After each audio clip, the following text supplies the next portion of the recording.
Good morning, Rabbi Isai. Today's shir is sponsored by Mark Aschkenasy in honor of all the children doing the Daf Ashreichem. Even my son joined this one. My 11-year-old Yoel, who's up there. Be'ezer Hashem, the boys who start and finish Masechta Succah are going to go on a big trip headed by Nachman Seltzer. I didn't speak to him yet, but I just made him in charge. Rabbi Isai, there's a bunch of new guys, and I didn't realize they don't know what's flying in some of these things.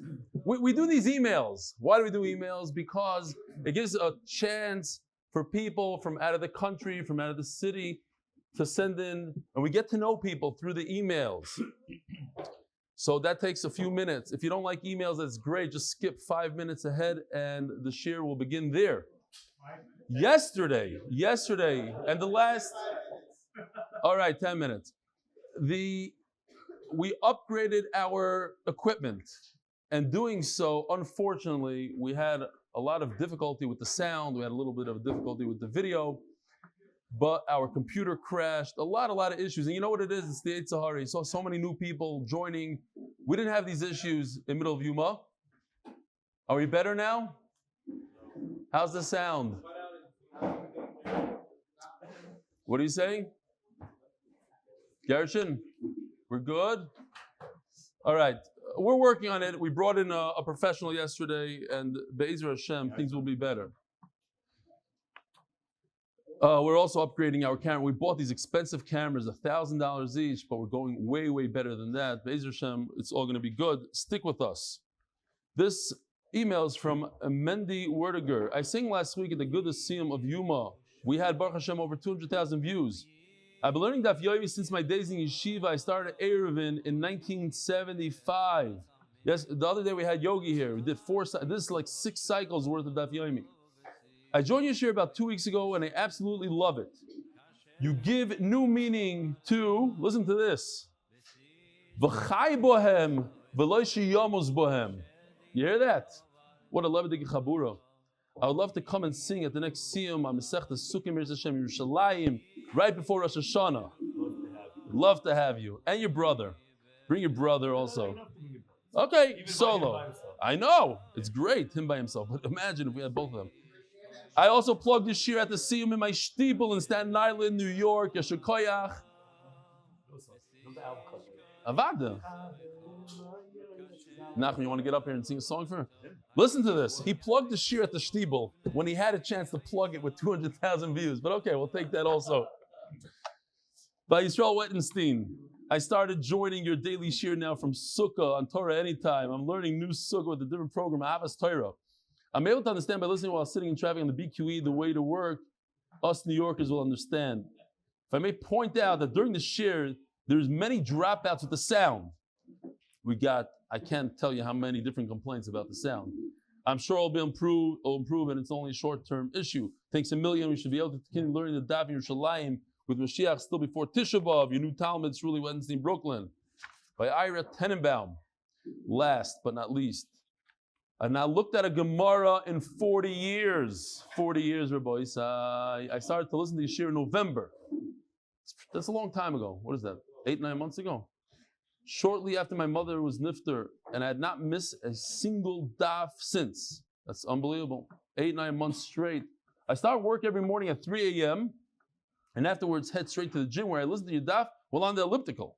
I find Yeshir keep my attention as well as inspire me to devote more time to Torah learning. This new learning regimen has improved my life in countless ways. Thank you, and Tiskala Mitzvahs, Ira Tenenbaum.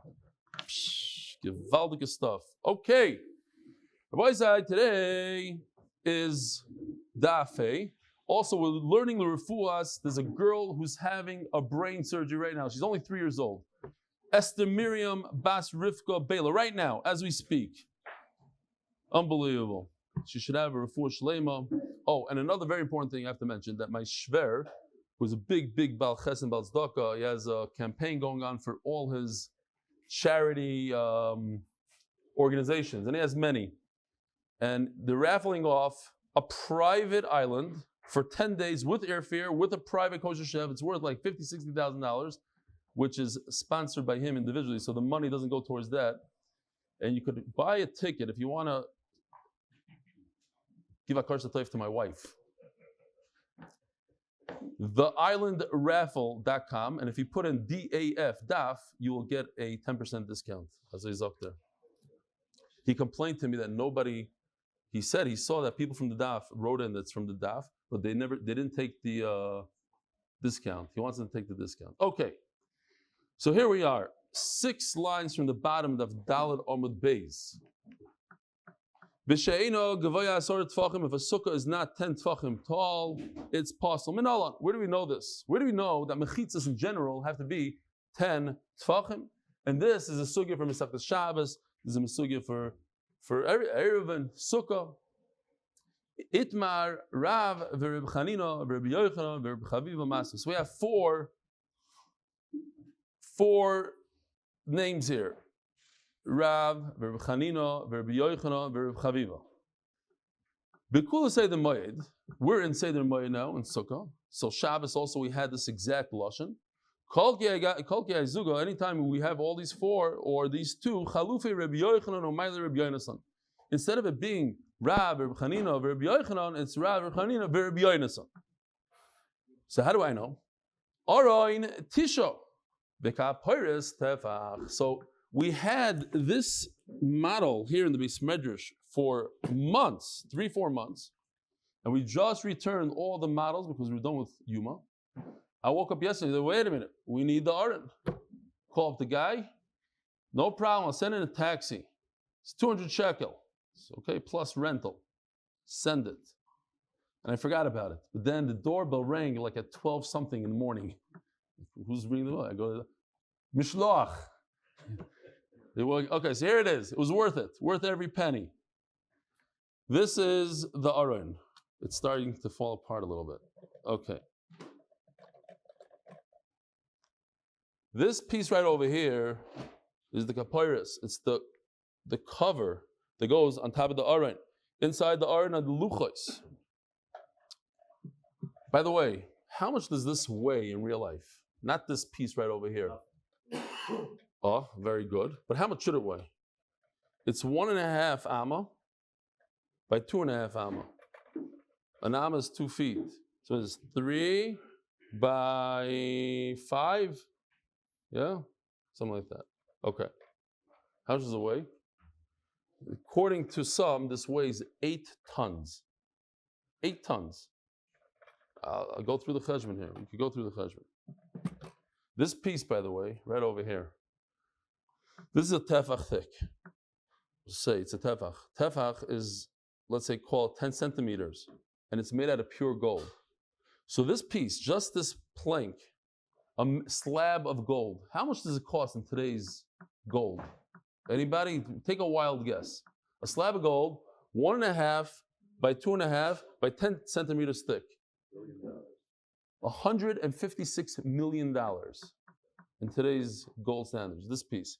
And the kruvim, which weigh pretty much the same as this, another $300 million for this in today's gold standards. $58 a gram, whatever, you do the cheshbon. Fine. So it says like this. Arayin Tisha. This we know, or we think we know, is 9 tefachim from here to here. Plus you add this, it's another tefach. Total of 10 tefachim.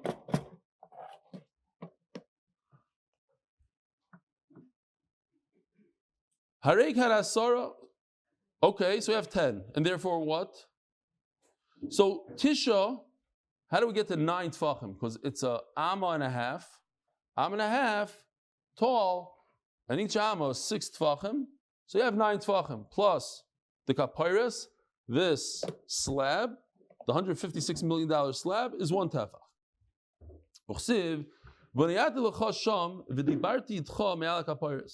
Baruch tells Moshe Rabbeinu, I'm going to meet you over there. This is where we're going to meet. I'm going to talk to you above this, above the kapairis. Top of Daf Amud Aleph. Vatanya Rabbi Yossi Omer me'olam le'yarda shechina lemata v'le'alu Moshe ve'Eliyah l'Amarei. Oh, HaKadosh Baruch Hu never came down, his presence never reached the ground. And Moshe Rabbeinu and Eliyahu Navi, even though they went up, they never went all the way into Shemayim. They went up to Shemayim, but not into it. Shenemar, HaShemayim, Shemayim L'Hashem. Only HaKadosh Baruch Hu is in Shemayim. And humans, he gave the humans the earth, and he doesn't come down here. So the Gemara has a number of questions. HaKadosh Baruch Hu did come down to Har Sinai. So you have to say, he hovered right above. But if we stop right over here, so what's going on? Do we continue? Let's stop for here for a second. If 10 Tfachim is another domain, that's where a domain where HaKadosh Baruch Hu doesn't go below that. So we're in the 10 Tfachim domain. HaKadosh Baruch Hu is above that. So we know that 10 Tfachim above the ground starts a new domain. Otherwise, HaKadosh Baruch Hu go lower. He go into 9 Tfachim. He doesn't go lower than 10 because 10 is a new domain. So Mela, the mechitza that we make in this world, not only is it a mechitza between two sides, but also between the higher domain and the lower domain. That's how the Gemara understands. Which is, if I told you this, you'd think whoever wrote this is off his rocker, but it's Rishonim that say this. They say, why is it that we don't do Kiddush Levana at night, on Friday night? Anybody think about it? We never do Kiddush Levana Friday night. Yontif, why not? Huh? Because they asked the Rashba didn't agree with it, but others do. It's because you're going into another domain, you're leaving the Tchum. I mean, and the Rashi says, what are you talking about? I'm making a bracha, I'm talking to HaKadosh Baruch Hu. What do you mean? I'm not going to the moon. But the Maril says, no, that is the reason. He says, that is the reason. Okay. This is a little bit stronger of a question, because it says HaKadosh Baruch Hu's feet kaviyachal are going to stand by Yom Hahu al Har HaZeisim. He's going to stand on Har HaZeisim. Now over here it's a little bit harder to say Lamal Masar, but nevertheless the Gemara says Lamal Masar Tzvachim. The Gemara added one little, if you say HaKadosh Baruch Hu went by Yered Hashem, he came down on Har Sinai, okay, but this is even stronger. V'amdu, Raglov, he literally stood there. No, also, he stood above 10 Tzvachim. Is it true that Moshe never went into Shemayim B'Ksiv? Moshe Allah El HaElokim. L'mata Ma'asara. He went below 10 Tfachim of Shemayim. V'Ksiv Vayal Eliyahu B'Asara Shemayim. L'mata Ma'asara. V'Ksiv Me'achas Pnei Kisei. So Moshe Rabbeinu was concerned. What's going on there? It has to be out. Yeah, I forgot, my bad. How's the sound? Tachlis, how's the sound? We're good? Good. Better than yesterday? I don't want to see those emails again.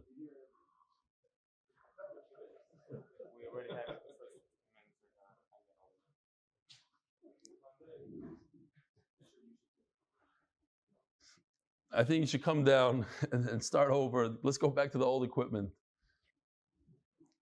Yo, you want to come here? Sit next to your father? It's embarrassing. Huh? Down there?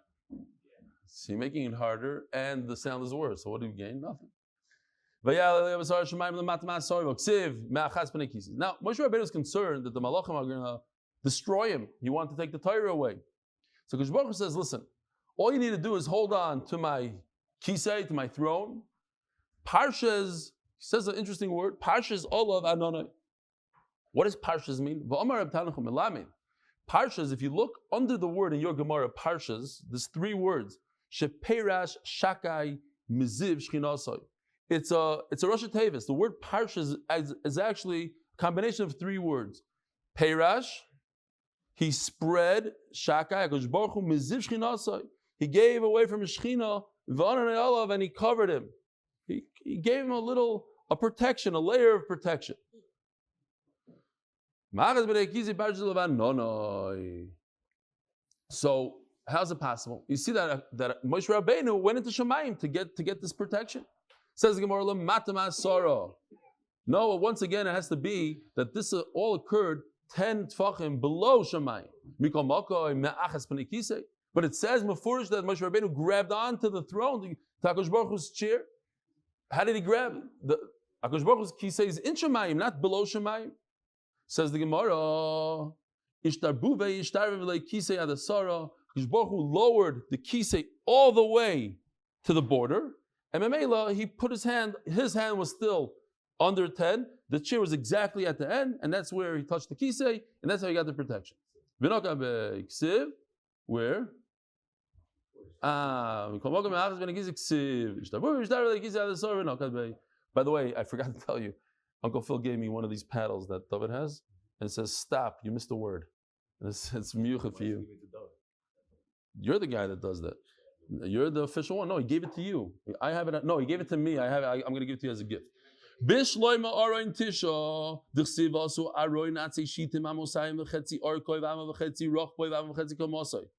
Everything is in halves.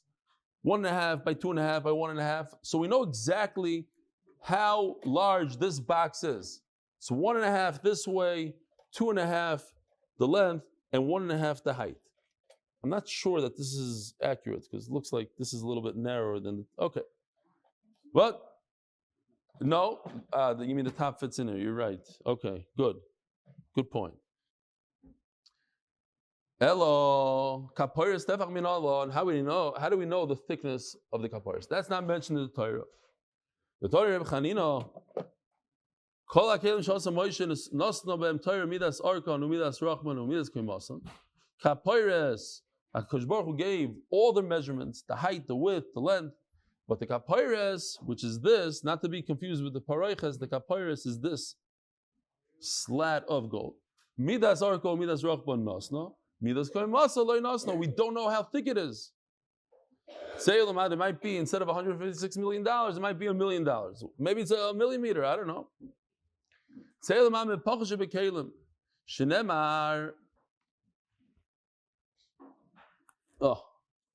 What's the Pachash B'Kelim? V'asisa loy mizgeres toifach soviv. So we have a mizgeres by the Shulchan. This is the Shulchan. This is the table. And on top of this, you have the loaves of bread. 12 loaves of bread. Interesting shape. We went through it in Yuma. So right over here, you have a mizgeres. It's an ornate thing over here. And that is the smallest of the kelim. This is 1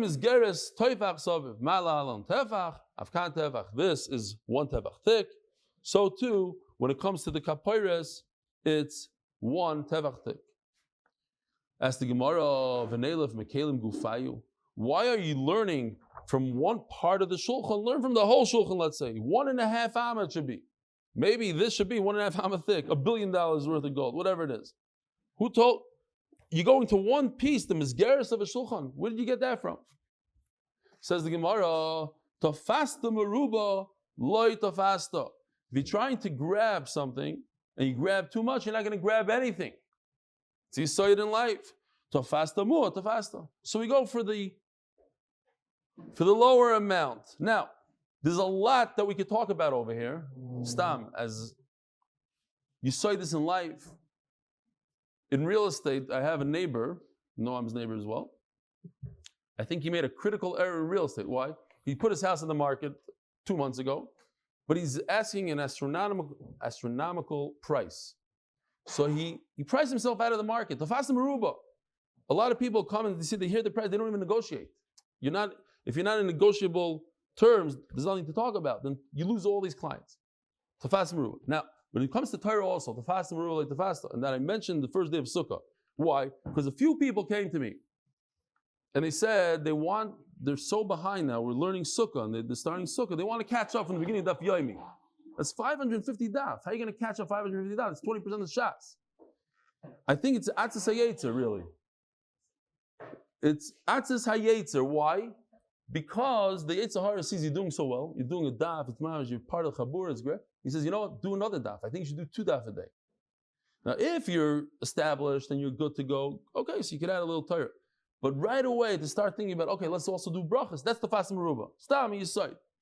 A lot of times that's how he gets you. Let's do more. And more, you fall on that more, and then you don't even do the little tafasta muat tafasta.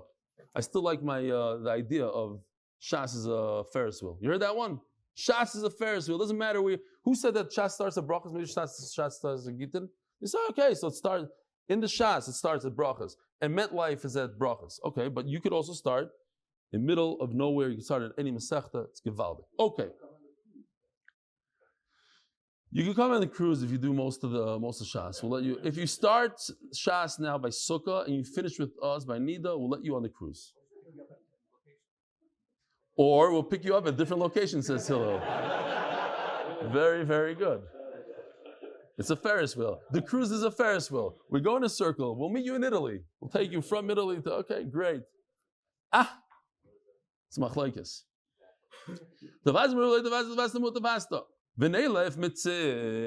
Oh, this also came in the Mishlach yesterday. Tzitz. This is a piece of gold that midrabanan, it's 2 finger breadths, like this. That's how wide it is, which is a lot less than a tefach. It's maybe 2 fingers. We don't even know that, but that's the shear they gave. This is what the Kohen Gadol wears on his forehead. Goes from side to side, from ear to ear, sort of. And doime kimin tashel zav, like a piece of gold. V'rochav shtei etzbais. It's 2 finger breadths. Umugev ma'oizen loizen. V'kasav olav beis shitin. There are 2 rows of words. Yud K milamala. Here it says Lashem. This is, I don't know where you got this sheet from. This is an interesting one. I'm not going with this one. Yud K milamala. V'kodesh lamed milamato. It says kodesh lamed. I don't know. He put the lamed up here. Maybe B'dafka wanted to. Let me just show you how Rashi learns the sugya. It's very simple stuff. It's just the kodesh Lashem are in 2 different rows. This is Rashi. The Lashem, because it's Hashem's name, Yudke Vavke, is on top. It says Kodesh Lamed, Hashem on top. That's how Rashi learns it. Tosfos learns it differently. This maybe Misvara, this makes a little bit more sense to us. Kodesh La, like the way we read, just the Hashem is higher up. I don't know if you could see it so well. I don't see it. Can't see? Now you can see a little bit more. Here, let me just show Rashi for a second. Leave it there for a second.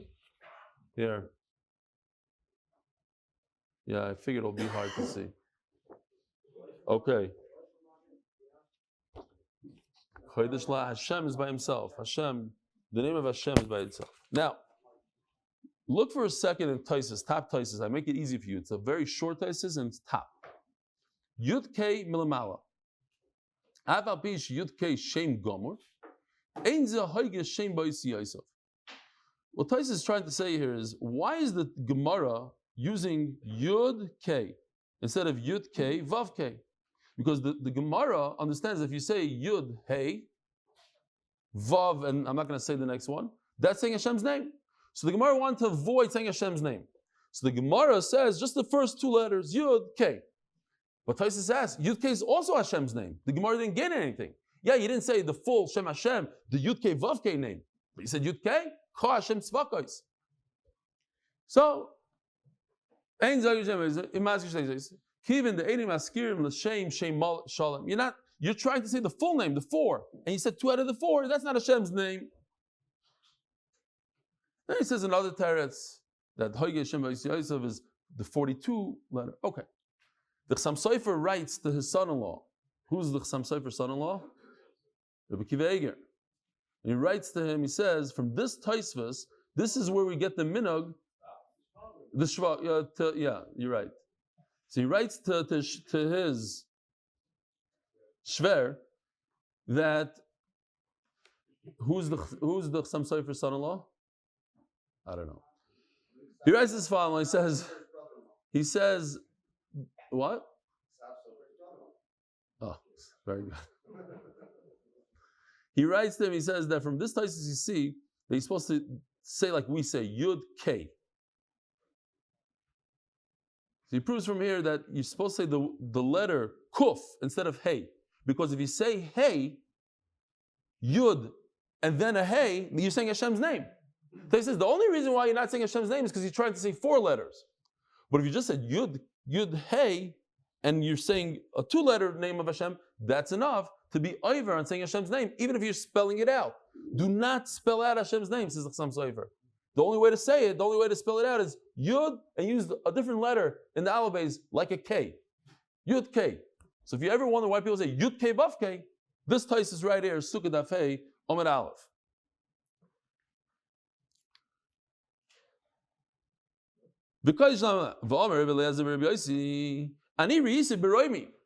I was in Rome because of all of Kodesh Lashem B'shita Achas.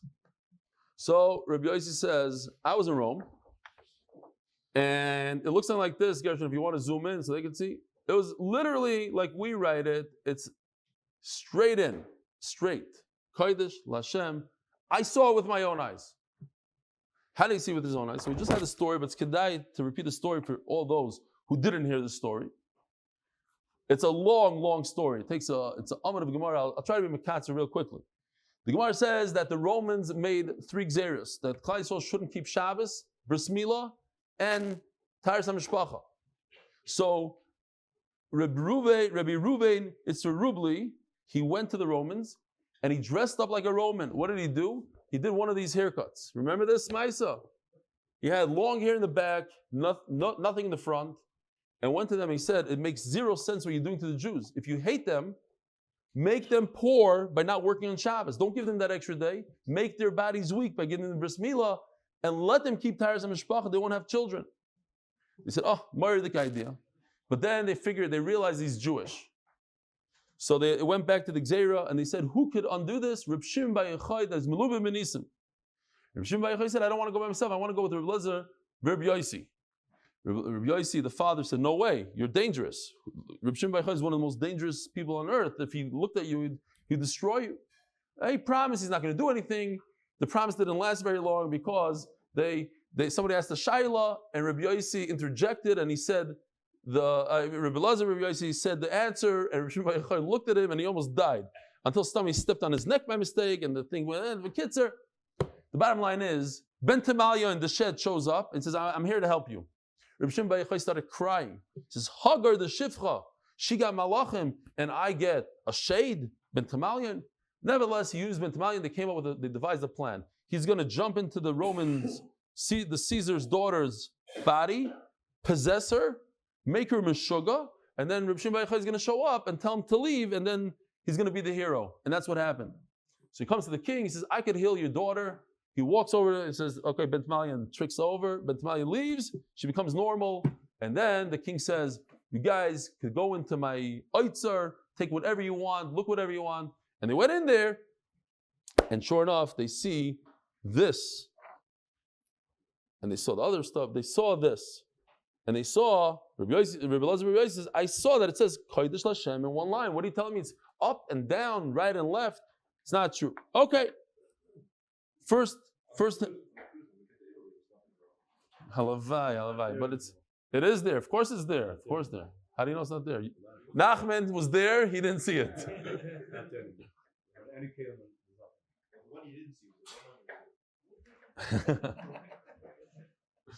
All right. This is the Maisa. Today I didn't have to make up a Maisa. I found it right in the Gemara. Says the Gemara, so why don't I learn from the tzitz? The bottom line is, this is two etzbais, not a full tefach.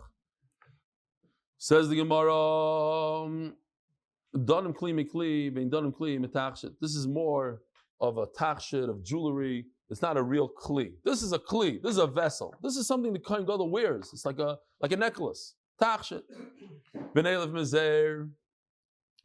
Zer is an ornament thing that we have around the mizbeach, which the Oila wanted to buy for me. Good thing they didn't.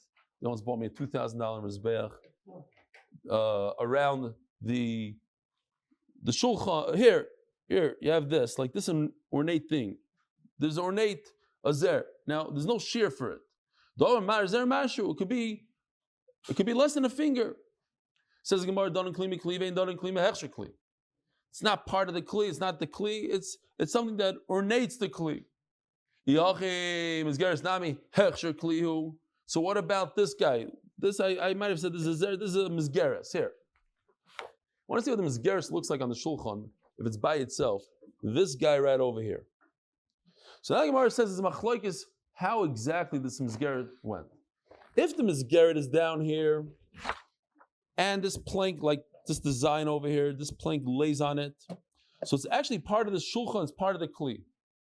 If it's like this, where the Mizgeret, I call the Zer, when the Mizgeret is on top, like this guy, then it's not there to carry a load. It's there for beauty. So it's a problem. Says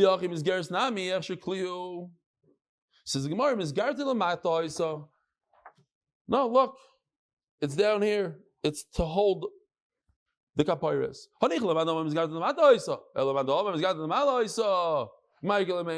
That's great.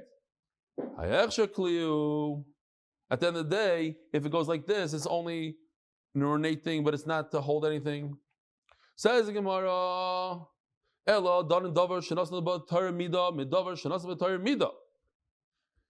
kapayres, for the most part, has measurements, and they mentioned, we know how wide it is, excuse me.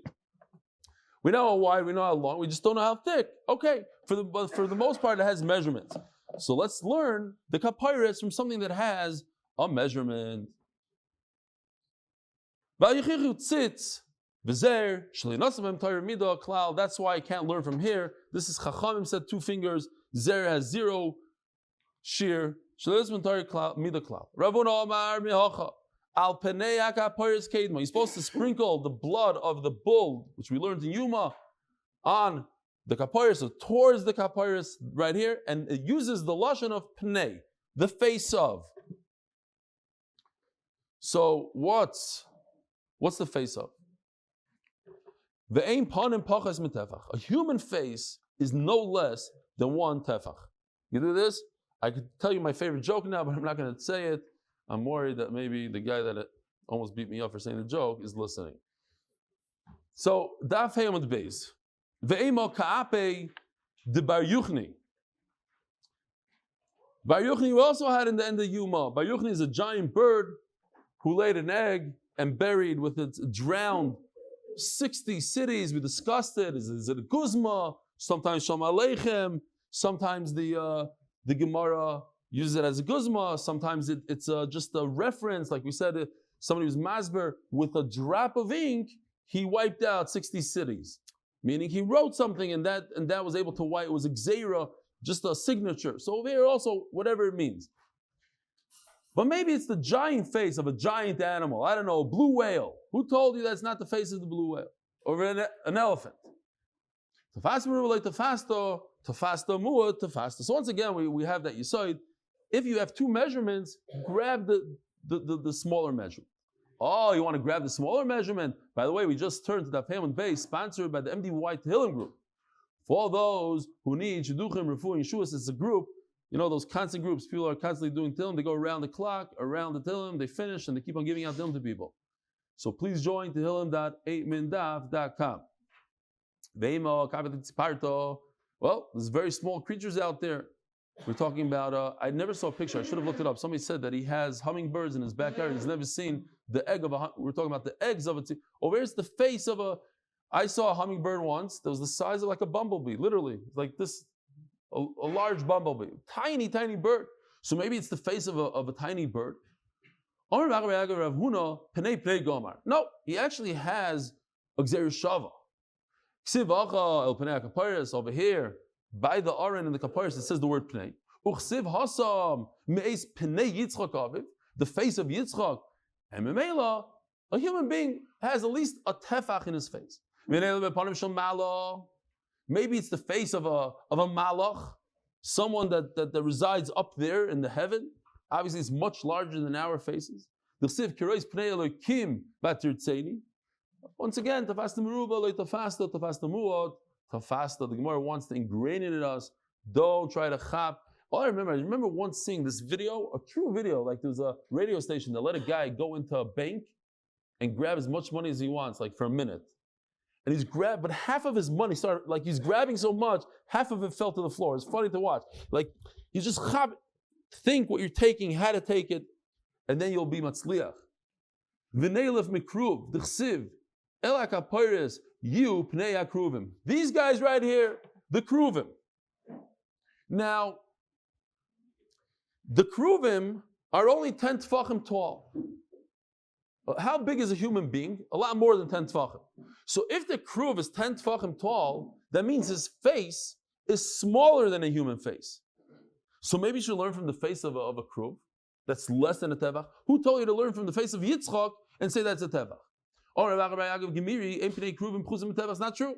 Yeah, it might be maybe it's not very proportionate, but nevertheless their face, the face of the kruvim had a tevach on it. You're right. Instead of Rav Huna running all the way to Yitzchak in Bereshis, he's going right here to the parsha. We're talking about a kapairos. How thick is the kapairos? The size of the face of the kruvim that lay on top of the kapairos. There's no reason to go to another pasuk. The kruv is a tefach, so therefore the kapairos, the thickness of the kapairos is a tefach. Umay kruv. Now let's just talk about for a second, what's this kruv? What does it mean, kruv? Or kiravia. It's like a child. Oh, Mamish, Mark Aschkenasy was mechaven. He sponsored today's share for all the children that are learning Daf, even those who started from beginning of Shas, like Akiva Solway, and Eli, and who else? Where is he? Had to go to school. Does it count? We count half. Yeah, you're in charge of the trip, so it counts. Counts. Fine. How you doing, Mark? I just saw him on the screen. They put him on the screen for a second. Okay. Anyways, so we're talking about children here. Kiravia. The kruv looks like a child. Shekaim bebavel currently yunuka ravia. You just take off the kuf, the chaf, and you have ravia. One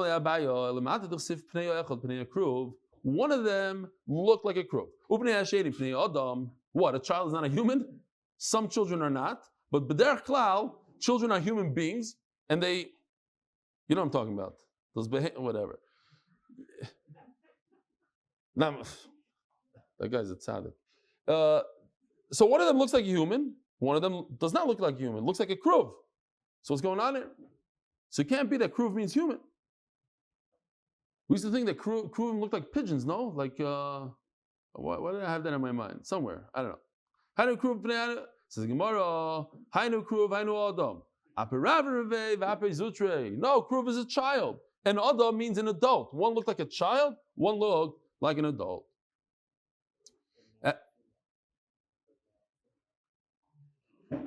No, we said that when Klal Yisrael was behaving nicely, then they embraced. No, they did look like a male. Yeah, they look like a young male. Okay. They didn't just face each other. They hugged. They embraced. If you're learning from the kruvim, from these guys, so how do we know? We discussed that the schach needs to be above 10 tefachim. And if it's a millimeter below 10 tefachim, it's already the Yisrucha, etc. But how do we know? If we're going to learn from the kruvim, the top, on top it's 10 tefachim. Not underneath, with the wings, with everything is 10 tefachim. So by us also, with the schach, it should be 10 tefachim.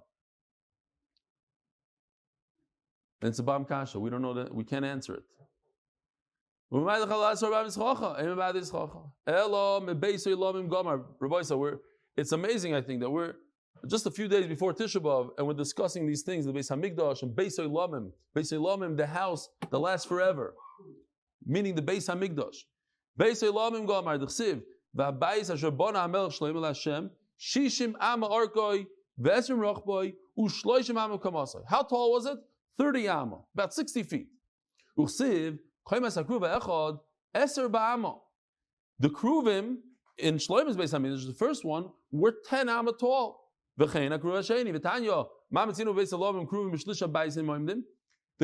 by Shloimeh HaMelech, they stood on the ground. They weren't on top of the Aron, and they were 1/3 the height of the entire Beis Hamikdash. The height was 30, and they stood. There were 10. So Memela and Bayis Sheni also the same exact thing in terms of the proportion. Mishkanami kruvim b'shlisha bayisim oimdim. Mishkan kamahavi. How tall was the Mishkan? Eser amos. It was 10 amma. How much is 10 amma? Each amma is made out of 6 tvachim. So 10 times 6 is how much? 60. Shitin pushchei.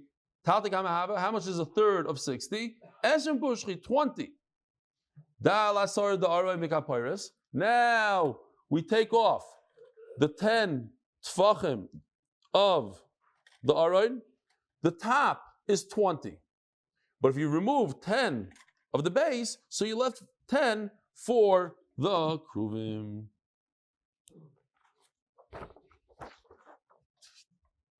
Need this? No. Okay. If we didn't have the exact model, then we would have this picture, which is also very nice. This is the kaparas that we're talking about. Okay. The whole thing, 8 tons. Make the cheshbon, you'll see. It comes out. I also didn't believe it. I started doing the math, and that's what it came out. Pashulu asara. So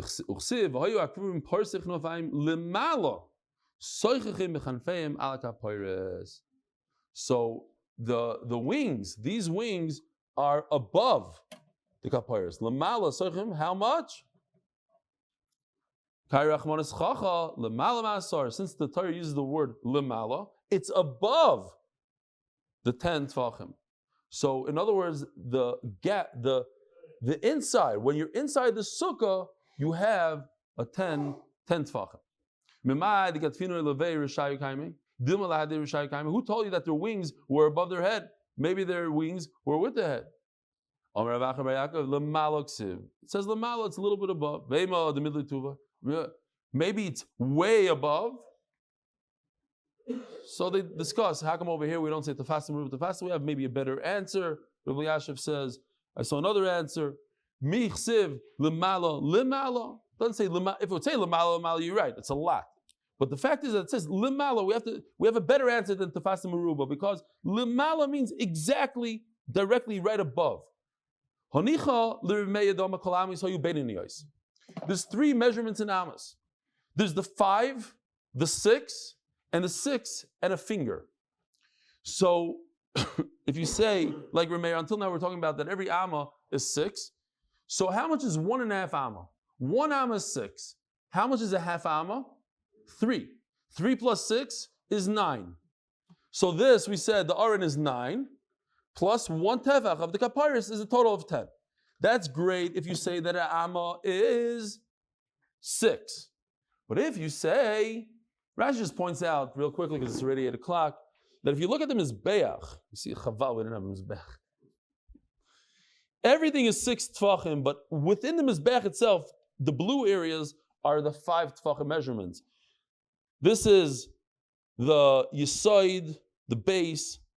This is the soivev, where the kohen walks. That's only 5. It's an amma 5, and the actual keren, it's 6 tefachim tall. It's an amma tall, but it's only 5 tefachim. It's an amma 5 tefachim wide. And then Rashi brings also that this, the mizbech hapnimi, or we call the mizbech hazav, mizbech haktoires, is also made out of 5 tefachim amma. We're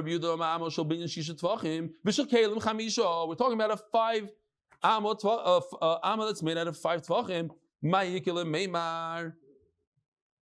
So look at this real quickly. I have to speak to the tech guy. I couldn't draw anymore on my computer, so I did it by hand. But it comes out that if amma is 5 tefachim, so 5 times 1.5 is 7.5 tefachim. So 7.5 plus the kaparis, which is 1, equals 8.5. We have a total height of 20 from top to bottom. If you take 8.5 out of 20, what are you left with? 11.5. So it comes out that the kruvim are 11.5 tefachim, not 10.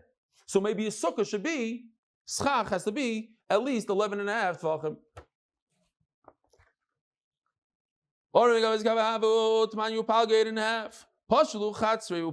So now you left for the kruvim 11.5.